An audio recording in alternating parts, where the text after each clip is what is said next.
Hello everyone, स्वागत है आपका सीयूईटी इंडियाज के इस ऑनलाइन लर्निंग प्लेटफॉर्म पे और मैं हूं आपकी बायोलॉजी मेंटोर स्वाति सिंह। और आज की इस क्लास में हम डिस्कस करने वाले हैं रिप्रोडक्टिव हेल्थ वाले चैप्टर का दूसरा लेक्चर। इसके पहले वाले चैप्टर में हमने डिस्कस किया था कि रिप्रोडक्टिव हेल्थ क्यों जरूरी है, रिप्रोडक्टिव हेल्थ की डेफिनेशन क्या है और रिप्रोडक्टिव हेल्थ से रिलेटेड जो भी गवर्नमेंट द्वारा पॉलिसी स्टार्ट की, चाहे वो फैमिली प्लानिंग हो या उसी को आगे चल के reproductive and health care, child health care के नाम से हम जानते हैं, उसके अंदर क्या क्या चीजें आती हैं, क्या क्या चीजों से रिलेटेड अवेयरनेस हमें फैलाने की जरूरत है, ये सारी चीजें हमने देखी थी।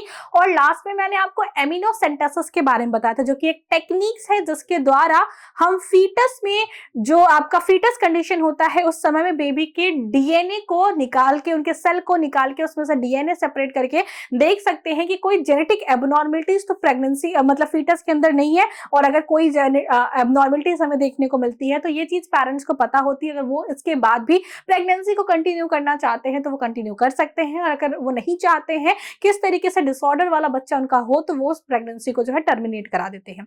तो इस प्रोसेस के बारे में, रिप्रोडक्टिव हेल्थ एंड एमिनोसेंटेसिस के बारे में हमने पढ़ा। और आज की क्लास में हम पढ़ने वाले हैं जो पॉपुलेशन स्टेबलाइजेशन है एंड बर्थ कंट्रोल के बारे में। तो आज की क्लास में हम कोशिश करेंगे कि ये वाला जो पोर्शन है वो हम कंप्लीट कर ले, फिर उसके बाद हम इनफर्टिलिटी वाला जो चैप्टर है या टॉपिक जो है वो नेक्स्ट क्लास में कंटिन्यू करेंगे। तो सबसे पहले बात आती है population stabilisation and birth control के बारे में। तो इस चीज को समझने के लिए आपको कुछ छोटी छोटी चीजों के बारे में पता होना चाहिए। सबसे पहले अगर हम बात करते हैं तो अगर हम जनगणना की बात करते हैं, जब हम पॉपुलेशन को काउंट करते हैं, सबसे पहली बात पॉपुलेशन होता क्या है, सेम इंडिविजुअल जो होते हैं, सेम स्पीसीज के जो इंडिविजुअल होते हैं, वो एक लिमिटेड जियोग्राफिकल एरिया में एक लिमिटेड टाइम में उनकी जो संख्या होती है उसे हम वहां का पॉपुलेशन कहते हैं। जैसे कि एक पॉपुलेशन होता है आपके गांव का, आपके गांव में जब गणना होती है तो कह देते हैं कि भाई इस गांव में जो है 1200 लोग हैं, इन 1200 में इतने जो है वो मतलब कि आदमी है, इतनी औरतें हैं, इतने उसमें जो है इस एज से ऊपर के लोग हैं, इतने इसमें इस एज के नीचे के लोग हैं, इतने लोग जो है जनन की क्षमता रखते हैं, इतने लोग जनन की क्षमता को खत्म हो चुका है, इतने लोगों में जनन की क्षमता भी शुरू नहीं हुई है। ऐसे बहुत अलग अलग तरीके से फिर हम उनको विभाजित करते हैं। लेकिन पॉपुलेशन जो होता है उसका सिंपली मतलब ये होता है कि एक लिमिटेड टाइम में एक लिमिटेड जियोग्राफिकल एरिया के अंदर उपस्थित एक पर्टिकुलर स्पीसीज के जो मेंबर होते हैं उन्हें हम पॉपुलेशन कहते हैं। इसके बारे में हम आगे भी, जो आपका आगे इकोलॉजी वाला चैप्टर है वहां पे डिटेल में पढ़ेंगे। तो यहाँ पे अगर हम जब जनगणना हुई थी, जब गणना हुई थी तो हमें ये पता चला था कि 1900 की अगर हम बात करते हैं, सन 1900 की अगर बात करते हैं, तो अगर हम पूरे विश्व की बात करते हैं, सन 1900 में अगर हम पूरे विश्व की बात करते हैं तो पूरे विश्व की जो जनसंख्या थी, जो मनुष्यों की संख्या थी, वो कितनी थी, 2 बिलियन के आसपास थी। कितनी थी, 2 बिलियन के आसपास थी। लेकिन जब ये गणना फिर से हुई, जब ये गणना फिर से 2000 में हुई, विश्व की अगर हम बात करते हैं, ये बात किसकी है, विश्व की है, वर्ल्ड की है। तो यहां पे अगर हम ह्यूमन पॉपुलेशन की बात करते हैं, वर्ल्ड में हम किसकी बात करते हैं, ह्यूमन पॉपुलेशन की बात करते हैं। वर्ल्ड में हम ह्यूमन पॉपुलेशन की अगर हम बात करते हैं तो वर्ल्ड में ह्यूमन पॉपुलेशन 19वीं सदी में या 1900 में जब हुई थी जनगणना तो 2 बिलियन थी। उसके बाद ये जो है ये बढ़ के हो जाती है आपकी कितनी, 6 बिलियन। या कह सकते हैं कि पहले 19वीं सदी में ये पहले हमारे पास संख्या जो है वो 2 बिलियन थी, फिर जब हम कहते हैं 2000 में तो ये 6 बिलियन हो चुकी थी, और जब हम बात करते हैं 6 बिलियन हो चुकी थी। और इसके बाद जब जनगणना हुई 2011 में, उसके बाद जब जनगणना हुई आपके एनसीईआरटी में 2011 तक की जनगणना को मेंशन किया गया है, तो 2011 में जब हुई तो ये संख्या बढ़ के 7.2 बिलियन हो चुकी थी, संख्या बढ़ के 7.2 बिलियन हो सकी थी। इसका मतलब है कि यहाँ पे 100 साल के अंदर 2 बिलियन से 6 बिलियन संख्या हो गई थी, और यहाँ पे भी सिर्फ और सिर्फ 11 साल बीते हैं और 6 बिलियन से 7.2 बिलियन जो है वो मानव की जनसंख्या हो चुकी है। अगर यहीं पे हम इंडिया की बात करते हैं, अगर यहीं पे हम इंडिया में पॉपुलेशन की बात करते हैं तो देखिए 19वीं सदी में तो आपको पता है कि इंडिया जो है वो ब्रिटिश का गुलाम था। तो यहाँ पे 19वीं सदी के बारे में हमारे पास इंफॉर्मेशन है 1947 या आपके एनसीईआरटी में दिया गया है। स्वतंत्रता के बाद लगभग 1991 की जब हम बात करते हैं तो उस समय जो जनगणना हुई थी तो भारत की जो पॉपुलेशन थी वो 350 मिलियन थी, मतलब 1 मिलियन भी पूरा नहीं था, 350 मिलियन थी 1951 के समय में। और जब वहीं पे जनगणना हमारे पास 2000 में देखने को मिलती है तो यहाँ पे लगभग हमारे पास 1 बिलियन लोग हो चुके थे। यहाँ पे लगभग हमारे पास जो है वो 1 बिलियन लोग हो चुके थे। और 2011 में जब हमने जनगणना की तो हमारे पास 1.2 बिलियन पीपुल या लगभग जिसे हम 125 करोड़ देशवासी कहते हैं वो हो चुके थे। और लगभग अभी तक ये माना गया है कि 2000 अगर हम 21 की बात करें, हालांकि एनसीईआरटी में मेंशन नहीं है, लेकिन अभी जो जनगणना लेटेस्ट में हुई थी वहां पे हमारे पास 150 करोड़ मतलब 1 अरब 50 करोड़ लोगों की संख्या है जनगणना के अनुसार। तो यहाँ पे आप देख रहे हैं कितनी तेजी से जो है वो जनसंख्या में वृद्धि हुई है। जहां पे 1947 में या कह सकते हैं स्वतंत्रता के बाद एनसीईआरटी में मेंशन किया गया है कि हमारी पॉपुलेशन 350 मिलियन थी, सिर्फ और सिर्फ मिलियन में थी, बिलियन टच नहीं किया था। वहीं पे 50 साल के अंदर 3, 6, 9 मतलब 2 गुना 3 गुना जो है जनसंख्या बढ़ गई। 3 गुना जनसंख्या बढ़ गई, हमारी जनसंख्या जो है वो 1 बिलियन हो गई। और अब तो भाई हमने एकदम परचम गाड़ रखा है, हमने अपनी जनसंख्या को एकदम टॉप लेवल पे ले जाके छोड़ा है। हमारी जनसंख्या जो है वो विश्व में सभी देशों की जनसंख्या में सबसे ज्यादा है, जबकि हमारा जो क्षेत्रफल है वो 7वें नंबर पे आता है। तो इस तरीके से हमारी जो पॉपुलेशन है वो बढ़ रही है। अब बात आती है कि चाहे विश्व में हो चाहे भारत में हो, ये पॉपुलेशन इतनी तेजी से इतनी ड्रास्टिकली बढ़ क्यों रही है, इसके पीछे क्या क्या रीजन हो सकते हैं। तो हम बात करते हैं रीजन की। अगर हम बात करते हैं कि किन किन रीजनों की वजह से हमारे पास पॉपुलेशन इतनी ज्यादा बढ़ रही है, तो देखिए पहले की अवस्था में या पहले की कंडीशन में क्या होता था कि लोगों का जो हेल्थ कंडीशन था या बीमारियां जो होती थी वो आती थी तो एक एक पूरे इलाके को खाली कर देती थी। आज हमारे पास बेटर हेल्थ फैसिलिटीज हैं। आज के समय में जो कह सकते हैं जो प्रेगनेंसी का टाइम होता है उसमें जो मदर मोर्टालिटी रेट है वो कम हो चुकी है। जो इनफाइनाइट फेटल होते हैं मतलब जो बच्चे होते हैं जब भी अभी डेवलप जो प्रेगनेंसी के बाद बच्चे डिलीवर होते हैं उनकी मोर्टालिटी रेट कम हो चुकी है। बेटर मेडिसिन फैसिलिटी की वजह से जो हमारी बीमारियां हैं उनसे हम क्योर कर पा रहे हैं, डेथ रेट इस तरीके से कम हो चुकी है। और साथ ही साथ देखिए अगर 1947 में जो लोग 350 मिलियन लोग जो थे, 350 मिलियन लोग जो इंडिया में थे वो क्या कर रहे हैं 2000 आते आते ये क्या कर दे रहे हैं 1 बिलियन लोग बना दे रहे हैं। ठीक है, 1 बिलियन लोग बना दे रहे हैं।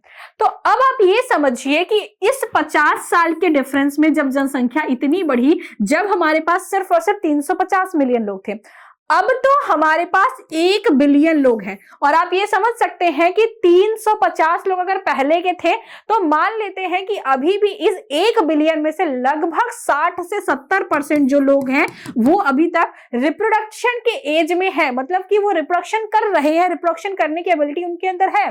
तो पहली बात की क्या हुआ कि हमारे पास जो better medicine facility, better infrastructure develop हो गए, बेटर हमारे पास फूड के ऑप्शन हो चुके हैं। तो ये सब चीजों से एक तो डेथ रेट कम हुआ है। दूसरी बात क्या है कि जो प्रेगनेंसी के समय मदर की डेथ हो जाती थी, जो प्रेगनेंसी के बाद जो है बार बार बच्चों की डेथ हो जाती थी, तो इन सब से भी जनसंख्या काफी ज्यादा कम हो जाती थी। लेकिन अब क्या है कि हमारे पास ये सब चीजों को हम बेटर कर सकते हैं। और मुझे ह्यूमंस की एक चीज बड़ी अजीब लगती है, उन्होंने जब आप परिवार नियोजन के बारे में स्टार्टिंग में जब ये सारे कॉन्सेप्ट हुए थे, हालांकि आज के समय में तो इतनी ज्यादा महंगाई हो चुकी है कि लोग अफोर्ड ही नहीं कर सकते 2 से ज्यादा बच्चे या 2 से 3 से ज्यादा बच्चे, क्योंकि इतनी ज्यादा महंगाई है उसमें इस तरीके से सोसाइटी को मेंटेन करके रखना बड़ी मुश्किल की बात है। तो आज की जनरेशन में तो ऐसा देखने को मिल रहा है कि 1 या 2 बच्चों के साथ लोग मतलब कि अपना जो कह सकते हैं रिप्रोडक्शन की प्रोसेस को स्टॉप कर देते हैं। लेकिन पहले क्या था कि पहले का लोगों का ये कॉन्सेप्ट था कि भगवान दे रहे हैं तो जितने दे रहे हैं उतने मतलब कि कंटिन्यू करते जाओ, ऐसा कॉन्सेप्ट था। तो ऐसे में वो इस चीज पे तो भगवान के ऊपर पूरी तरीके से भरोसे थे कि भगवान अगर दे रहे हैं तो वो भगवान का प्रसाद है, हमको उसके साथ कंटिन्यू करना है। उसके लिए कोई भी अबॉर्शन, कोई भी कॉन्ट्रासेप्टेंस या किसी भी तरीके का परिवार नियोजन हमें नहीं अपनाना है, क्योंकि वो भगवान का प्रसाद था। फिर तो मृत्यु भी भगवान का प्रसाद थी। वही लोग जब बीमार होते थे, उनके बच्चे या उनके घर का कोई बूढ़ा बीमार होता था, कोई भी बीमार होता था, तो वही लोग दौड़ के हॉस्पिटल के जाते थे। मतलब यहाँ भगवान का बुलावा नहीं है, यहाँ पे भगवान का यमराज उनके हिसाब से तो सामने बैठा था कि इस इंसान की तबीयत खराब है, इसको उठा के लेके जाएंगे। तब तो यमराज से पीछे भाग के हम हॉस्पिटल जाते हैं कि भाई हमारे घर का जो पर्सन है वो बच जाए।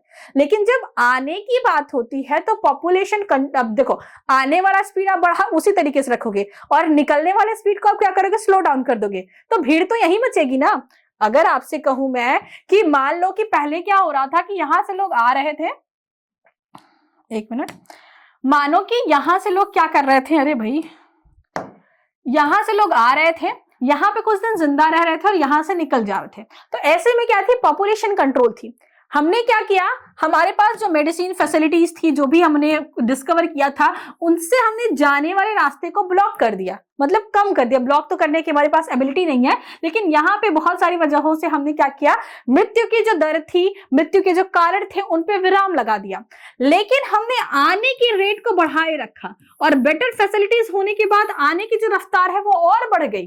तो ऐसे में जो भीड़ मचेगी, जो पॉपुलेशन इंक्रीज होगा, वो तो यही होगा। सिंपल सी बात है। आप अपने फैमिली का ही लेके चलिए कि 2 जनरेशन में आपकी फैमिली की पॉपुलेशन कितनी बढ़ी है। पहले 2 जनरेशन पहले ही पीछे जाइए तो आपकी फैमिली में मान लीजिए 10 लोग थे, 15 लोग थे। आज उसी फैमिली को हम देखते हैं पूरा खानदान बन जाता है, किसी किसी फैमिली में पूरा गांव बसा देते हैं। तो ये सब क्या हो रहा है, हमने जाने के रेट को कम कर दिया लेकिन आने के रेट को हमने बढ़ा के रखा है। तो ऐसे में पॉपुलेशन बढ़ेगा और पॉपुलेशन बढ़ने के इतने ज्यादा साइड इफेक्ट है कि आपको हर जगह पे आपको पॉपुलेशन ज्यादा होने के साइड इफेक्ट देखने को मिलेंगे।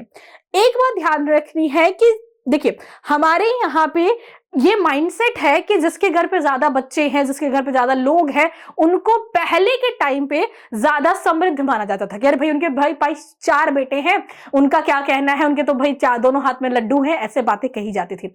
लेकिन तब का समय जो था वो फिजिकल कह सकते हैं, जो आपका बल था उसके ऊपर था। किसी से लड़ाई होती थी तो आपको फिजिकल लड़ाई करनी पड़ती थी। आज के टाइम पे वो चीजें नहीं है। पहले के टाइम पे अगर कोई फीमेल प्रेग्नेंट होती थी तो ये बहुत बड़ी बात होती थी कि सामान्य तरीके से डिलीवरी हो जाए और वो बच्चा डेवलप होकर बड़ा हो जाए। ज्यादातर केसों में समय से पहले जो है डिलीवरी हो जाती थी, बच्चा नहीं बच पाता था, कोई कॉम्प्लिकेशन जाता था, बच्चे की डेथ पहले ही हो जाती थी, अबॉर्शन हो जाता था, ऐसे बहुत सारी चीजें देखने को मिलती थी। बच्चा डिलीवरी के बाद मर जाता था, बच्चा डिलीवर सही से नहीं हो पाता, उसमें माता भी मर जाती थी, बच्चा भी मर जाता था। तो ऐसे में पहले के टाइम पे बच्चा सही सलामत हो जाए बहुत बड़ी बात थी, तो इसके लिए खुशी मनाई जाती थी, भाई ढोल तमाशे सब किए जाते थे। लेकिन आज के समय कोई बहुत बड़ी बात नहीं है। तो ये सारी चीजें, ये सारे जो चेंजेस हमने देखे टाइम के साथ, उसके साथ हमें अपने कॉन्सेप्ट को भी चेंज करने की जरूरत थी। अगर ये कॉन्सेप्ट में चेंजेस जो है थोड़ा पहले हो गया होता तो आज हमारी पॉपुलेशन जो है 7.2 बिलियन के आसपास नहीं होती, क्योंकि हमने जाने के रेट को स्टॉप कर दिया और आने के रेट को हमने भगवान का प्रसाद कह के कंटिन्यू करके रखा। तो ऐसे तो प्रॉब्लम होगी ही।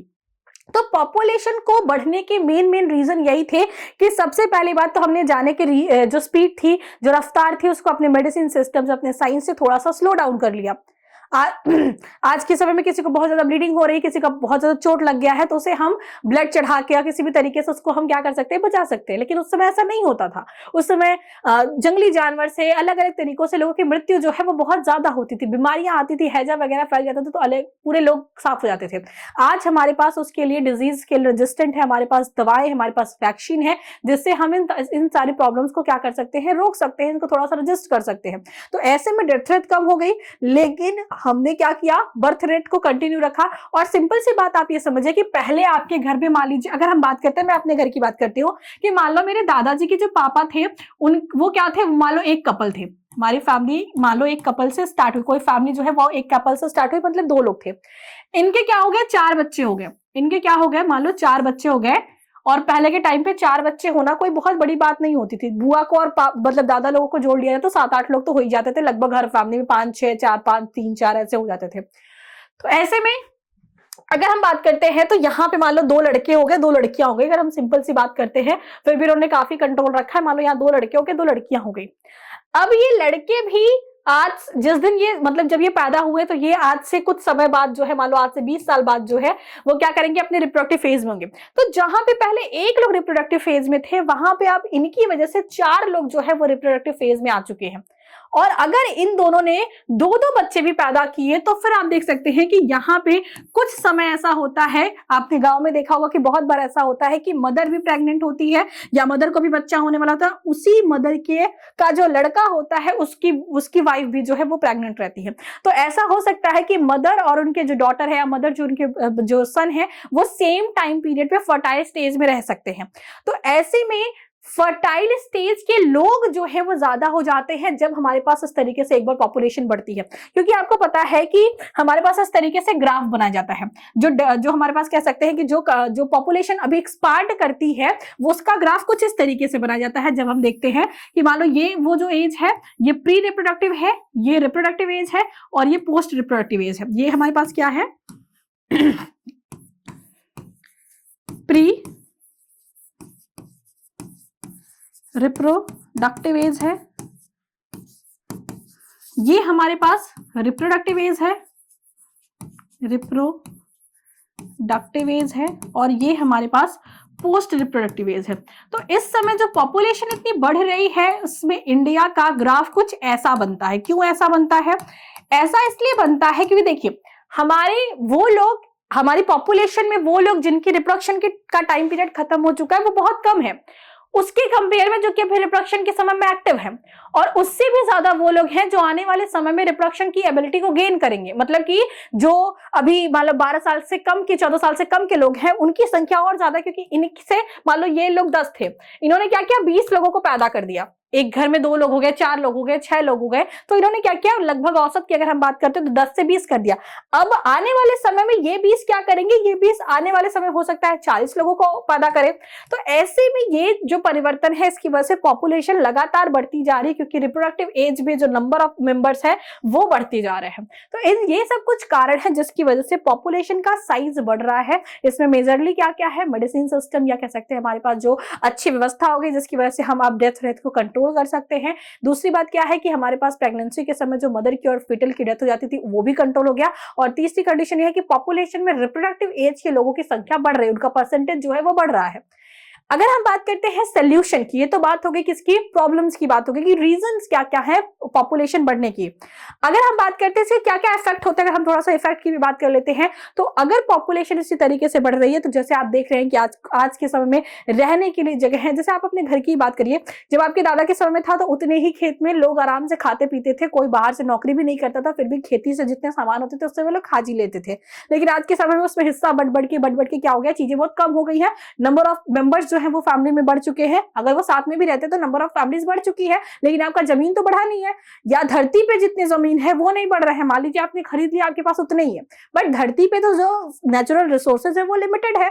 तो ऐसे में आने वाले समय में अगर पॉपुलेशन इसी तरीके से बढ़ती रहती है तो हंगर इशू या कह सकते हंगर की प्रॉब्लम्स, रहने के लिए जगह की प्रॉब्लम्स, खाने के लिए खाने की प्रॉब्लम, पहनने के लिए कपड़ों की प्रॉब्लम, बहुत कुछ हमें देखने को मिलता है। और आपको ये बात भी समझनी पड़ेगी कि हमारी जो पॉपुलेशन बढ़ रही है, आपके एनसीईआरटी में मेंशन किया गया है कि पॉपुलेशन ग्रोथ की अगर हम बात करते हैं, पॉपुलेशन ग्रोथ की अगर हम बात करते हैं तो हमारे पास एक सर्वे के अकॉर्डिंग देखने को मिला है कि हर 1000 लोगों में 20 लोगों की हमारे पास जो है वो ग्रोथ पर ईयर देखने को मिलती है। पर ईयर का मतलब क्या है, या ये पॉपुलेशन ग्रोथ कैसे होता है? पॉपुलेशन ग्रोथ का सिंपली मतलब ये है कि जब हमारे पास बर्थ जो है वो ज्यादा होती है एज कंपेयर टू डेथ, तो ऐसे में नंबर ऑफ मेंबर्स जो है वो पॉपुलेशन में बढ़ते हैं। तो पॉपुलेशन ग्रोथ जो है वो पॉजिटिव भी हो सकता है, पॉपुलेशन जो है नेगेटिव में भी हो सकता है, क्योंकि अगर मान लीजिए डेथ ज्यादा लोगों की हो रही है, बर्थ कम लोगों का हो रहा है, तो वो पॉपुलेशन जो है डिक्लाइन पॉपुलेशन कहलाती है। लेकिन जब बर्थ ज्यादा हो रहा है, डेथ कम है, तो इसे हम डिक्लाइन पॉपुलेशन कहते हैं। एक सर्वे के अकॉर्डिंग ये देखा गया है कि इंडिया में हर 1000 लोगों में हर साल 20 लोगों की संख्या जो है वो बढ़ रही है, मतलब 20 नए लोगों को वो ऐड कर रहे हैं। तो ये हमारा पॉपुलेशन रेट है, अप्रोक्सीमेटली 2% जो है वो पॉपुलेशन रेट हमें देखने को मिलता है, जो कि एक अलार्म कॉल होता है ये चीज को बताने के लिए कि भाई अब आपका पॉपुलेशन बहुत ज्यादा बढ़ रहा है, इसको कंट्रोल करने की जरूरत है। सच में इसको कंट्रोल करने की जरूरत है, वरना आपको फिर भूख की दिक्कत, ये सारी दिक्कत आपको देखने को मिलेगा। और साथ ही साथ ये जो पॉपुलेशन ग्रोथ है, इस ग्रोथ से मान लीजिए आपको खाने के लिए मिल भी जाता है, आपको रहने के लिए जगह मिल भी जाता है, क्योंकि आज हमने क्या किया, फ्लोर बनाना स्टार्ट कर दिया। पहले हम क्या करते थे, एक फ्लोर के घर पे रहते थे, अब हमारे पास जगह की कमी पड़ी तो हम 25-25 तल्ले की, 20-20 तल्ले के अपार्टमेंट्स बना के रहने लगे। तो हमने कम जगह को या वर्टिकल जो स्पेसेस अवेलेबल थे उसको यूटिलाइज किया, क्योंकि ह्यूमंस अपना दिमाग, अपना तिकड़म हर जगह लगाता रहता है। तो ऐसे में भले ही आपको रहने के लिए जगह मिल जाए, आप अपना दिमाग लगा के बेटर एग्रीकल्चर मेथड्स का यूज करके ज्यादा चीज प्रोडक्ट उत्पादित कर सके, आप जंगलों को खाली करके वहां पे खेती कर सके, तो आपको खाने के लिए भी मिल सकता है। लेकिन इस पॉपुलेशन ग्रोथ की वजह से हमारी बायोडायवर्सिटी के ऊपर जो रिस्क होगा, क्योंकि देखिए नेचर के पास रिसोर्सेज लिमिटेड है, आप अगर एक्सेस में रिसोर्स का यूज कर रहे हैं, इसका मतलब है कि आप सामने वाले की थाली से रिसोर्सेज को खींच रहे हैं। जैसे मान लीजिए कि आपके घर में आप है, आपके भाई है, आपकी बहन है, आपको आपके घर में आपको पता है कि एक ब्रेड का पैकेट है, या कह सकते हैं कि मान लो कोई भी चीज है जो कि एक है, आपने उसमें हाफ हाफ आपको करना है, तो आधा आप खा रहे हो आधा वो खा रहे हैं। अगर आपने हाफ से थोड़ा भी ज्यादा खाया, इसका मतलब है कि आप सामने वाले के न्यूट्रिशन के लिए उसको न्यूट्रिशन डेफिशिएट कर रहे हो, जिसकी वजह से उसकी पॉपुलेशन कम हो सकती है, उसके बॉडी में जो एनर्जी लेवल है वो कम हो सकती है। तो भले ही हम अपनी पॉपुलेशन को कुछ समय तक सस्टेन कर सकते हैं, लेकिन ज्यादा लंबे समय तक अगर ऐसा होगा तो बायोडायवर्सिटी के ऊपर और भी ज्यादा जो है इंपैक्ट देखने को मिलेगा, और भी ज्यादा बायोडायवर्सिटी का लॉस देखने को मिलेगा, जो कि आने वाले समय के लिए बहुत बड़ा अलार्म क्लॉक हो सकता है। तो ये सब कुछ बातें हो गई जो कि पॉपुलेशन ग्रोथ क्यों हो रहा है और पॉपुलेशन ग्रोथ की क्या क्या इफेक्ट है, इसके बारे में आपको बताती है। अब हम बात करने वाले हैं पॉपुलेशन ग्रोथ को रोकने के क्या क्या तरीके होते हैं। अगर हम इनके कंट्रोल की बात करते हैं कि किस तरीके से हम पॉपुलेशन की ग्रोथ को कंट्रोल कर सकते हैं, अगर हम सोल्यूशन की बात करते हैं तो इसमें बहुत सारी चीजें हो जाती हैं। जैसे कि हम देखते हैं कि आज हमारी सोसाइटी में हमारे गवर्नमेंट द्वारा भी, सोसाइटी के द्वारा भी स्मॉल फैमिली को प्रमोट किया जाता है। देखो, पहले जैसे ही हमको स्वतंत्रता मिली ना, तो हमको समझ में नहीं आया, मुझे ऐसा लगता है कि जब स्वतंत्रता मिली, लोग थोड़े स्वतंत्र होने लगे खाने के लिए, बोलने के लिए, करने के लिए, तो हमें समझ में नहीं आते, भर भर के रिप्रोडक्शन किया। फिर क्या हुआ कि अब हमें समझ में आया, आज की जनरेशन को ये चीज समझ में आ रही कि भाई अगर ऐसा चलता रहा ना, तो इतनी ज्यादा महंगाई है, इतनी ज्यादा जो है कि कंपटीशन है, उसमें प्रॉब्लम बहुत ज्यादा आएंगे। और साथ ही साथ हमारा जो इरा है वो कंप्यूटराइज होता जा रहा है, वो एरा जो है वो कंप्लीटली कह सकते हैं कि मॉडर्नाइज होता जा रहा है, आर्टिफिशियल इंटेलिजेंस का समय आ गया है। तो भाई हमारा इंटेलिजेंस अगर इतना ज्यादा रहेगा, अगर ह्यूमन से इतने ज्यादा रहेंगे, तो मशीन जब सारे काम मशीन कर लेगा तो ह्यूमन काम क्या करेगा? तो बेरोजगारी, ये सारी चीजें जो है वो कहीं ना कहीं पॉपुलेशन से रिलेटेड है। यहाँ पे हम बात करते हैं स्मॉल फैमिली को क्या करते हैं, प्रमोट किया जा सकता है, स्मॉल फैमिली को प्रमोट करते हैं। बहुत सारी आप देखिए गवर्नमेंट की जो वैकेंसीज आती हैं, उसमें उस गवर्नमेंट की वैकेंसी में जो एलिजिबिलिटी क्राइटेरिया होता है वो यही होता है कि भाई आपके पास 2 बच्चे होने चाहिए या 1 बच्चा होना चाहिए, 1 या 2 ही बच्चे होने चाहिए, उससे ज्यादा अगर आपके पास होंगे तो आप उस पॉलिसी का फायदा नहीं उठा सकते। ऐसी बहुत सारी पॉलिसीज बनाई जाती है ताकि लोग स्मॉल फैमिलीज को प्रमोट करें। दूसरी बात है कि बहुत सारी कंपनियां जो है जो इंसेंटिव्स देती हैं, जो बहुत सारी कंपनियां हैं वो इंसेंटिव्स जो देती हैं वो भी उसी कर्मचारी को देती है या उसी एम्प्लॉय को देती है जिसकी फैमिली जो है स्मॉल फैमिली के अंडर आती है, वो 1 या 2 बच्चे वाले होते हैं। इसके साथ ही साथ हमारे दो के जो कॉन्सेप्ट है, जो स्लोगन है, उसको भी काफी प्रमोट किया गया था।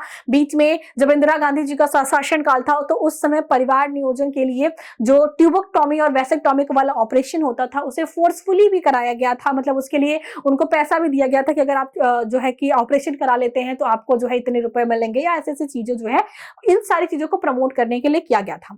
इसके साथ ही साथ जो मैरिज की एज है, जो क्या है, मैरिज की एज है, उसको भी बढ़ाया गया है। हालांकि आपके एनसीईआरटी में तो मेंशन है कि फॉर मेल ये एज जो है वो 25 ईयर्स हो सकती है, और फॉर फीमेल ये जो एज है ये 18 ईयर हो सकती है, 18 साल की। लड़कियों में ये एज जो है 18 साल, और लड़कों में ये जो एज है वो 21 साल की हो सकती है। इस चीज से क्या होगा कि पॉपुलेशन थोड़ा कंट्रोल होगा। मान लीजिए कि कोई बच्चा आज पैदा हुआ, मान लो कोई बच्चा आज पैदा हुआ, एक लड़का एक लड़की, इन्होंने क्या किया कि 12 साल में क्या किया, रिप्रोडक्शन के लिए एबल हुए, और 14 साल में इन्होंने क्या किया, बच्चा कर लिया। इन्होंने क्या किया, 14 साल में बच्चा कर लिया। और वहीं पे एक हम एज्यूम करते हैं कि मान लो 2 कपल्स थे, उन्होंने क्या किया कि 21 साल के बाद लड़की की शादी हुई, और लगभग 24-25 साल में इन्होंने क्या की, शादी की। तो इनको 25 साल के बाद मान लो बच्चा हुआ। तो ऐसे में जब तक ये शादी करके बच्चा करेंगे तब तक इनका बच्चा ऑलरेडी 10 साल का हो चुका होगा, और हो सकता है कि 4-5 साल में उसने फिर से उसके भी बच्चे हो जाए। तो ऐसे में मैरिज एज को बढ़ा देने से पॉपुलेशन में थोड़ा सा कंट्रोल हमें देखने को मिल सकता है, क्योंकि मैरिज एज ज्यादा रहेंगी तो ज्यादा समय तक जो है रिप्रोडक्शन नहीं होगा, तो ऐसे में हमारे पास थोड़ा सा डिले हो सकता है पॉपुलेशन इंक्रीज में।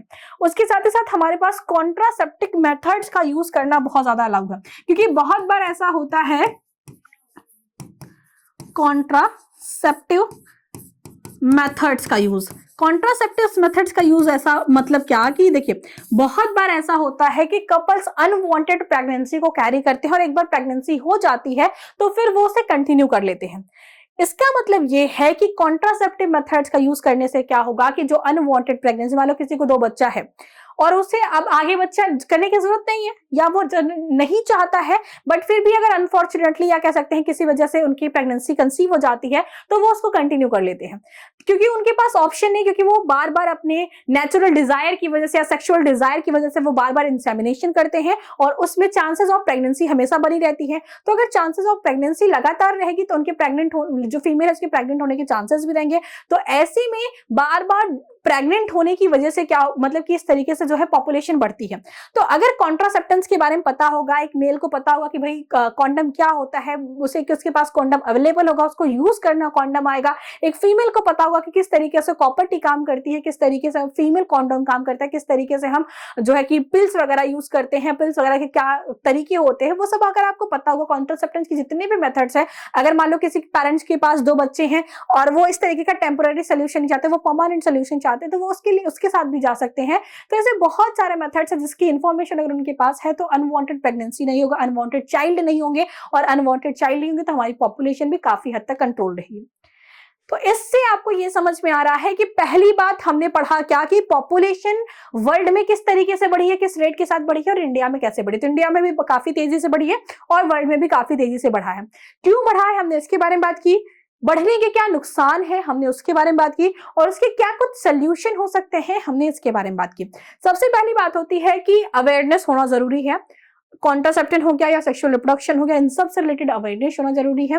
कॉन्ट्रासेप्टेंट का इजीली अवेलेबल होना जरूरी है। तो ये सारी चीजें अगर है तो पॉपुलेशन को थोड़ी हद तक कंट्रोल किया जा सकता है। और मुझे ऐसा लगता है कि अभी की जो यंग जनरेशन है उसके अगर वो कंटिन्यू करती है तो काफी समय तक जो हम पॉपुलेशन को स्टेबल करके रख सकते हैं। इतनी ज्यादा स्पीड के साथ तो नहीं बढ़ेगी जितना स्वतंत्रता के बाद हमारा जो है स्पीड जो है कि रेट ऑफ रिप्रोडक्शन जो है वो बढ़ा था।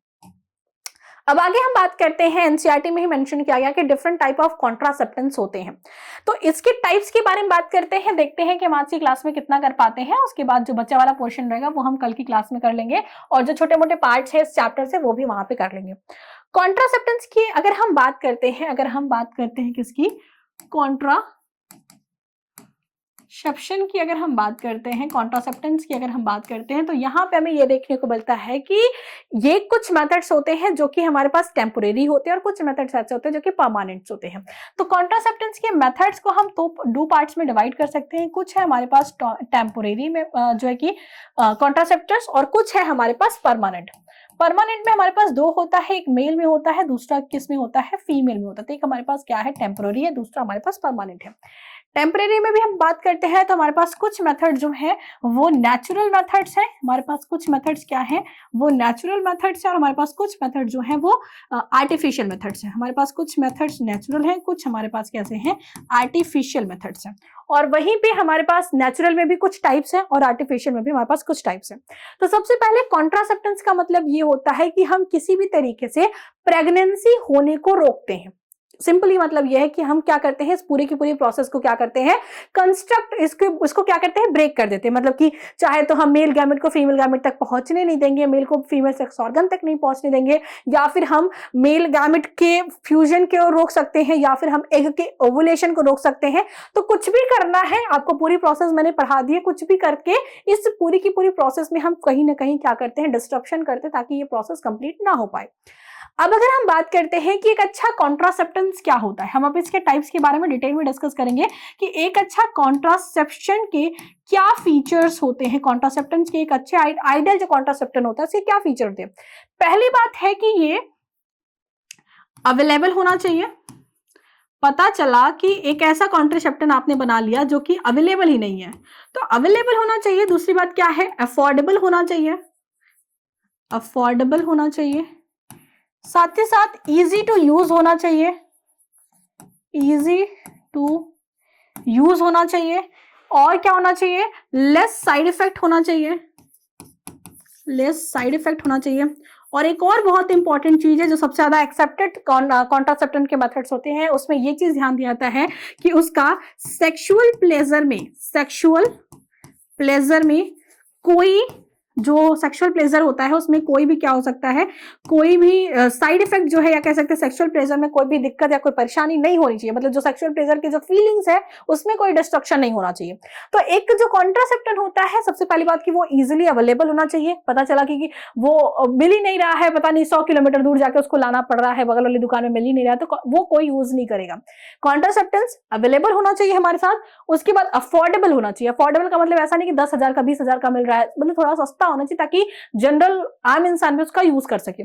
उसके बाद इजी टू यूज होना चाहिए, ऐसा नहीं कि भाई बड़ी सी मशीन लगा के सर्जरी करवा के उसको इम्प्लांट कराना है, इजी टू यूज होना चाहिए, क्योंकि अगर ऐसा कुछ होगा तो लोग उसको यूज ही नहीं करेंगे। उसके साथ साथ इसके less to less side effect होने चाहिए। बहुत सारे कॉन्ट्रासेप्टिव्स जैसे ओरल पिल्स वगैरह होते हैं, उससे हमें नोजिया, वोमिटिंग, ये सारे कुछ सिम्टम्स देखने को मिलते हैं। तो ऐसा हमें कॉन्ट्रासेप्टिव यूज करना है जिसमें हमें लेस टू लेस जो है साइड इफेक्ट देखने को मिले। साथ ही साथ हमारे पास सेक्सुअल प्लेजर के बीच में कोई बाधा नहीं आनी चाहिए, मतलब वो सेक्सुअल इंटरकोर्स में जो उनको नेचुरल फीलिंग आती बिना किसी कॉन्ट्रासेप्टिव के, वही फीलिंग्स उनको जो है कॉन्ट्रासेप्टिव के साथ भी आनी चाहिए, तभी वो कॉन्ट्रासेप्टिव एक बेटर कॉन्ट्रासेप्टिव कहलाता है। अब अगर हम बात करते हैं टाइप्स के बारे में, तो टेम्पररी का मतलब आपको समझ में आ गया कि ये कॉन्ट्रासेप्टिव आपको कम समय के लिए चाहिए। जैसे अगर अभी मान लो कोई कपल्स हैं जो कि अभी बच्चा नहीं चाहते हैं, लेकिन इन फ्यूचर उनको प्रेगनेंसी चाहिए, उनको बच्चा चाहिए, तो ये मेथड्स अपनाया जाता है। परमानेंट मेथड्स तब अपनाया जाता है जब एक पेरेंट्स के पास बच्चे होते हैं या पेरेंट्स ने खुद से डिसाइड किया होता है कि उनको अब इसके बाद बच्चे नहीं चाहिए, तो वहां पे हम परमानेंट जो है जो मेथड्स है कॉन्ट्रासेप्शन का वो यूज करते हैं।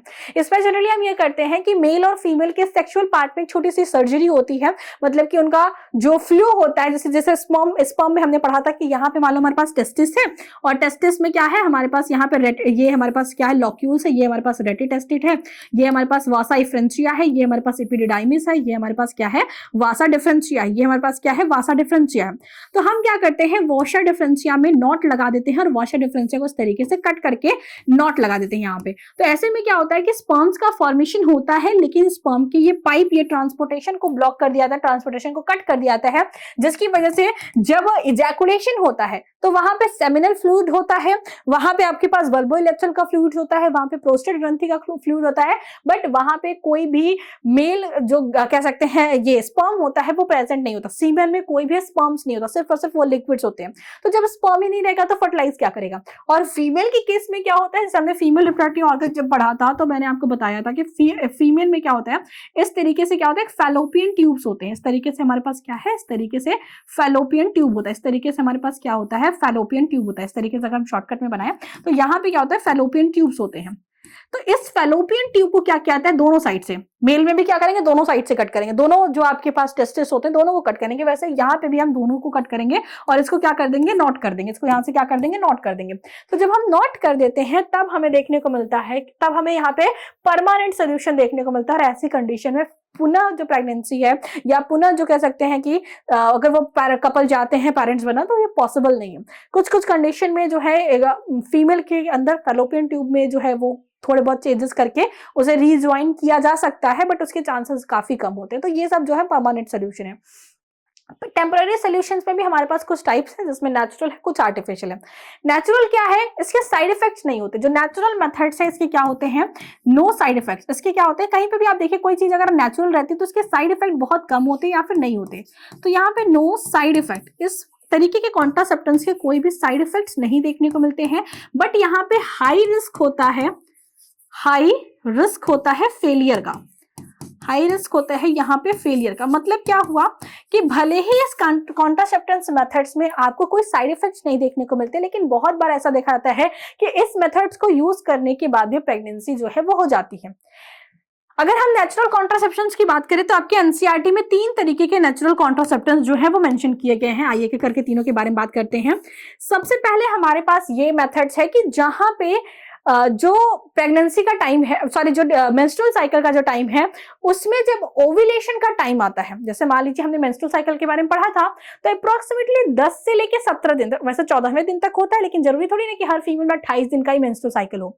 तो ऐसे में जब मेंस्ट्रुएशन होने के बाद, ब्लीडिंग होने के बाद जो 10 से लेके 14वां दिन, सॉरी 17वां दिन होता है, 10 से लेके 17 दिन के बीच में किसी भी तरीके का फिजिकल रिलेशनशिप नहीं बनाया जाता। ऐसे में क्यों, ऐसे में क्या होता है कि जब आपको पता है कि जब एग जो है या ओवा जो है वो फैलोपियन ट्यूब में रहता है या बन के आता है, तभी जो है वहां पे अगर मेल गैमेट जाता है तो फ्यूजन होता है, और किसी टाइम पे अगर मेल गैमेट जाएगा तो किसी तरीके का फ्यूजन नहीं होगा। और आपको पता है कि जो एग होता है वो 1 से 2 दिन तक वहां पे फैलोपियन ट्यूब में मेल गैमेट का वेट करता है, और जो स्पर्म होता है वो भी फीमेल की जो यूट्रस होता है वहां पे 1 दिन तक जिंदा रह सकता है। तो ऐसे में पूरा समय कैलकुलेट करके 10 से 17 दिन तक लंबा चौड़ा जो है आपको एक टाइम दिया गया है। आपके ओव्यूलेशन का जो टाइम पीरियड होता है उस समय अगर आप सेक्सुअल रिप्रोडक्शन नहीं करते हैं, वहां पे आप जो है क्वाइटरस का जो है या सेक्सुअल इंसेमिनेशन नहीं करते हैं, तो वहां पे आपकी प्रेगनेंसी के चांसेस काफी कम हो जाते हैं। बट ऐसा बहुत बार ऐसा करने के बाद भी प्रेगनेंसी हो जाती है, क्योंकि जरूरी नहीं है कि हर लड़की में प्रेगनेंसी के लिए जो मेंस्ट्रुअल साइकिल है वो बहुत ही रेगुलर हो। कभी कभी किसी में मेंस्ट्रुअल साइकिल कह सकते हैं वो 2 महीने में हो जाती है, कभी कभी इरेगुलर मेंस्ट्रुअल साइकिल, ओवुलेशन का टाइम नहीं पता चल पाता। तो भले ही ये जो आपका पहला मेथड है इसके यूज से हम क्या कर सकते हैं, जो पीरियोडिक आपका कह सकते हैं एब्स्टेंस होता है, इसका यूज करके हम प्रेगनेंसी को वो कर सकते हैं कुछ कंडीशन में, लेकिन फिर भी इसके फेलियर के चांसेस बहुत ज्यादा है। सेकंड की अगर हम बात करते हैं तो सेकंड वो कंडीशन है जहां पे हम जहां पे हम क्या करते हैं कि इजैकुलेशन जो है, जब मान लीजिए सेक्सुअल इंटरकोर्स के समय जैसे ही मेल के पेनिस से इजैकुलेशन होने वाला तो होता है, उसी समय पे मेल अपना पेनिस जो है फीमेल की वजाइना से निकाल लेता है, मतलब वहां से सर्विक्स से जो है अपना जो पेनिस है वो निकाल लेता है। तो ऐसे में क्या होता है कि अगर स्पर्म एंटर ही नहीं करेंगे फीमेल रिप्रोडक्टिव पार्ट में तो ऐसे में चांसेस नहीं है। लेकिन इसमें भी कभी कभी होता है कि इजैकुलेशन के पहले या बहुत कम मात्रा में कोई स्पर्म पहले ही इजैकुलेट हो जाते हैं, तो चांसेस होती है यहाँ पे भी प्रेगनेंसी की। तीसरा ये तरीका है कि जब वो तरीका सिर्फ उस फीमेल के लिए जिन्होंने अभी अभी डिलीवरी की है, तो ऐसे में जब तक फीमेल एक्टिवली मिल्क फीडिंग कराती है, जब तक उसमें लैक्टेशन का काम चलता है, उस समय तक उसकी बॉडी में ओव्यूलेशन की प्रोसेस स्टॉप हो जाती है। क्योंकि आपको पता है कि मिल्क प्रोडक्शन के लिए जो प्रोजेस्टेरोन है उसका हाई लेवल में सिंथेसिस जरूरी है, और जब ये प्रोजेस्टेरोन हाई लेवल होता है तो गोनाडोट्रोपिन का जो रिलीजिंग होता है वो कम हो जाता है। तो गोनाडोट्रोपिन अगर रिलीज नहीं होंगे तो ओव्यूलेशन की प्रोसेस नहीं होगी, जो हमारे पास फीमेल की एंडोमेट्रियम की वॉल होती है वो नहीं बन पाएगी, और अगर ऐसा नहीं होगा तो हमारे पास अगर ओव्यूलेशन हो भी जाता है तो प्रेगनेंसी कंसीव नहीं होगी, और मोस्ट ऑफ द केसेस में ओव्यूलेशन ही नहीं होगा।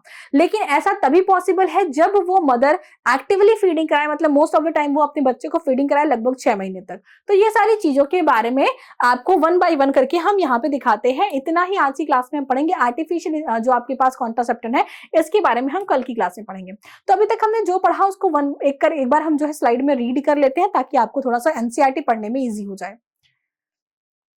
देखिए यहाँ पे स्लाइड में जो है पॉपुलेशन वाली बात कही गई है। यहाँ पे कहा गया है कि 2 बिलियन पॉपुलेशन थी कौन से 2000 मिलियन में, जो है कि यहाँ पे 1900 यहाँ पे देखिए 1900 में क्या थी 2000 मिलियन थी, या जैसे हम 2 बिलियन कहते हैं, वहीं पे 2000 आते आते 6 बिलियन हो गई वर्ल्ड की पॉपुलेशन, और वहीं पे 2011 आते आते 7.2 बिलियन हो गई। इंडिया की अगर हम बात करते हैं तो स्वतंत्रता के बाद 350 मिलियन था, 2000 आते आते ये लगभग जो है 1 बिलियन के पास तक पहुंच गई थी, और हमारे पास 2011 में ये पॉपुलेशन 1.2 बिलियन के पास पहुंच गई थी।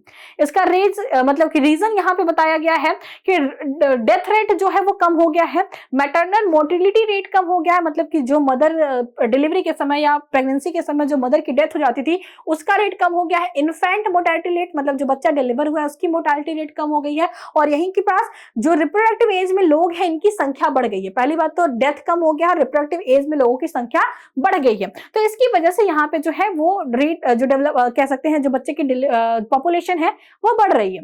आगे देखते हैं कि यहाँ पे आप देख सकते हैं कि हमारे पास 2011 में हुए रिसर्च के अकॉर्डिंग हर 1000 लोगों में प्रति साल जो है 20 लोगों की जो है एडिंग हो रही है। इसे हम पॉपुलेशन ग्रोथ कहते हैं, जो कि 2% है, और ये 2% जो पॉपुलेशन ग्रोथ रेट है ये अलार्मिंग ग्रोथ रेट है, जो कि बेसिक जो रिक्वायरमेंट है जैसे फूड हो गया, शेल्टर हो गया, क्लोथिंग हो गया, इन सब के लिए भी एक स्ट्रगल ऑन कर सकती है। इतनी ज्यादा पॉपुलेशन हमारे में ग्रोथ रेट देखने को मिल रहा है। नेक्स्ट में बात करते हैं the most important step to overcome the problem of to motivate smaller families. जो सबसे इंपॉर्टेंट सबसे इफेक्टिव तरीका है पॉपुलेशन को कंट्रोल करने का वो क्या है कि आप स्मॉल फैमिलीज को प्रमोट करिए by using various contraceptive methods. आप अलग अलग कॉन्ट्रासेप्टिव मेथड्स का यूज कर सकते हैं। You might have been seen advertisement in the media as well as poster bills etcetera showing a happy couples with 2 children with a slogan हम दो हमारे दो। तो आपने बहुत बार पोस्टर वगैरह में देखा होगा एक स्लोगन को कि एक हैप्पी कपल है अपने 2 बच्चों के साथ, और उनमें स्लोगन है हम दो हमारे दो। उसके बाद यह many couple mostly the young urban working ones on the adopted 1 child norm. और बहुत लोगों ने क्या किया कि हम दो हमारे दो को भी छोड़ दिया है, एक बच्चा वो भी उन्होंने अडॉप्ट किया है किसी और का बच्चा, मतलब कि जिनके माता पिता नहीं होते, जो ऑर्फन्स में होते हैं, तो उन बच्चों को उन्होंने क्या किया अडॉप्ट किया है, जिसकी वजह से पॉपुलेशन रेट को उन्होंने काफी कम किया है। एज के मैरिज का जो एज है उसे बढ़ा के, जैसे मेल्स में ये 21 और फीमेल्स में जो है 18 साल का करके पॉपुलेशन की जो रेट है उसे रिड्यूस किया जा सकता है। तो इस तरीके से जो है आप देख सकते हैं। उसके बाद दिया गया है कॉन्ट्रासेप्टेंस के बारे में दिया गया है। कॉन्ट्रासेप्टेंस जो बेटर कॉन्ट्रासेप्टेंस होते हैं उसके फीचर्स दिए हैं कि ये यूजर फ्रेंडली होना चाहिए, इजिली अवेलेबल होना चाहिए, इफेक्टिव होना चाहिए, रिवर्सिबल। रिवर्सिबल का मतलब ये है कि जब आप कॉन्ट्रासेप्टेंट का यूज बंद करें तो आप इजिली प्रेगनेंसी को कंसीव कर सके। तो ये जो कॉन्ट्रासेप्टेंट है ये रिवर्सिबल होना चाहिए, उसके लिए कम से कम साइड इफेक्ट इसमें होने चाहिए। फिर दिया है और इसका कोई भी इंटरफेरेंस नहीं होना चाहिए सेक्सुअल ड्राइव में या फिर डिजायर में, कि कॉन्ट्रासेप्टेंट लगाने के बाद उनका जो सेक्सुअल ड्राइव है या सेक्सुअल जो उनका डिजायर है उसमें कोई भी चेंजेस देखने को नहीं मिलने चाहिए। आपको दिया है कि यहाँ पे मल्टीपल टाइप्स के जो है कॉन्ट्रासेप्टेंट्स होते हैं, इसमें नेचुरल हो गया जिसे हम ट्रेडिशनल कहते हैं, जिसके बारे में मैंने आपको बताया। कुछ होते हैं बैरियर जो कि आर्टिफिशियल में हम पढ़ेंगे, आईयूडी के बारे में पढ़ेंगे, ओरल कॉन्ट्रासेप्शन के बारे में पढ़ेंगे, इंजेक्शन और इम्प्लांटेशन और सर्जिकल मेथड्स के बारे में 1 बाय 1 करके पढ़ेंगे। तो यहाँ पे आज की क्लास में हम इतना ही रखते हैं। नेचुरल मेथड्स में देखिए आपको दिया है कि यहाँ पे पीरियोडिक एब्सिटेंस होता है, जो कि हम वो ओवुलेशन का जो 10 से लेकर 17वां दिन होता है वहां पे हम सेक्सुअल इंटरकोर्स नहीं करते ताकि प्रेगनेंसी ना हो, और बहुत हद तक ये काम भी करता है बट इसके फेलियर के चांसेस भी काफी ज्यादा होते हैं। नेक्स्ट में हम विड्रॉवल करते हैं जब सेक्सुअल इंटरकोर्स में इजैकुलेशन होने वाला होता है, उस समय पेनिस को फीमेल वजाइना से बाहर निकाल लिया जाता है ताकि सीमन जो है वो फीमेल रिप्रोडक्टिव पार्ट में एंटर ना कर सके। तीसरा है लैक्टेशनल एमनोरिया। इसका मतलब ये है कि जब तक मदर जो है वो एक्टिवली फीडिंग कराती है अपने बच्चे को लगभग 6 महीने तक, तब तक उनकी बॉडी में ओवुलेशन नहीं होता, और अगर ओवुलेशन नहीं होगा तो फिर सेक्सुअल रिप्रोडक्शन किया फिर से प्रेगनेंसी की कोई चांसेस नहीं है। लेकिन ऐसा बहुत बार देखा गया है कि in between this lactation period female pregnant हो जाती है क्योंकि उन्होंने अपने बच्चे को मिल्क फीडिंग एक्सेसिवली, या कह सकते हैं उनको पूरी तरीके से मिल्क फीडिंग नहीं किया, उन्होंने उसको बाहर का खाना देना स्टार्ट कर दिया, जिसकी वजह से प्रोजेस्टेरॉन का जो लेवल है वो बॉडी में डिक्रीज होने लगता है, और उसकी वजह से क्या होता है कि प्रेगनेंसी इसके पहले वाले एज में जो है वो हो जाती है। तो ये हो गया हमारे पास नेचुरल मेथड्स। कल की क्लास में हम आर्टिफिशियल मेथड्स और परमानेंट मेथड्स के बारे में डिस्कस करेंगे, और लास्ट में आपको जो कह सकते हैं कि हम जो अबॉर्शन वाली कंडीशन होती है, मेडिकल टर्मिनेशन ऑफ प्रेगनेंसी जो होती है, उसके बारे में भी बता देंगे। फिर हमारे पास सिर्फ और सिर्फ जो है ट्रांसमिटेड डिजीज बचेगा, और जो कुछ हमारे पास इनफर्टिलिटी के लिए जो हमारे पास कुछ टेक्निक्स हैं हम उसके बारे में डिस्कस करेंगे। तो बहुत ज्यादा कुछ नहीं बचा है, कुछ हद तक हमने ये चैप्टर कंप्लीट कर लिया है, आपको चीजें समझ में आ रही होंगी, थोड़ा सा थ्योरी यहाँ पे ज्यादा है। सो इसी के साथ हम आज की इस वीडियो को यहीं पे एंड करते हैं। मिलेंगे स्टूडेंट्स हम नेक्स्ट क्लास में, तब तक के लिए आप पढ़ाई करते रहिए। All the very best.